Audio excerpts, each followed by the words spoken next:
المعجزة تحققت.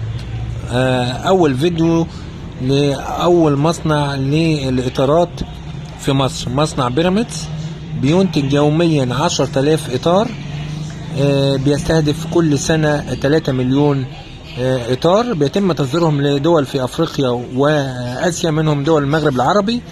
المفاجأة إن إدارة المصنع نجحت في التعاقد أو الحصول على موافقة من هيئة المواصلات الأمريكية بالتصدير لأمريكا. هتبدأ إنتاج الكاوتشات الخاصة بالعربيات الملاكي نهاية هذا العام، ودي في الحقيقة مفاجأة عظيمة جدا. عندنا في مصر 11 مليون عربية في شوارع مصر، ده هيوفر مليارات الدولارات اللي احنا بنستورد بيها الإطارات من الخارج. مصنع مصري بيحمل كلمة بيراميدز أو الأهرام، حاجة نفخر بها في الحقيقة. المصنع بيعد قلعة صناعية ضخمة جدا.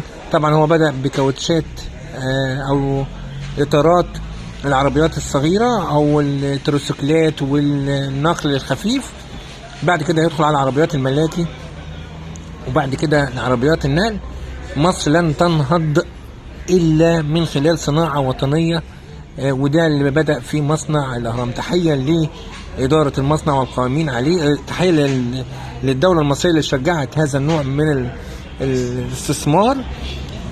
محتاجين مزيد من هذه الصناعات عشان نحقق حلم مصر بتقوية العملة الوطنية والقضاء على سيطرة وهيمنة الدولار. بشكر حضراتكم، مبروك على كل المصريين هذا المصنع ورفع شعار صنع في مصر من جديد. كنت معكم الصحفي هاني عبد الرحمن.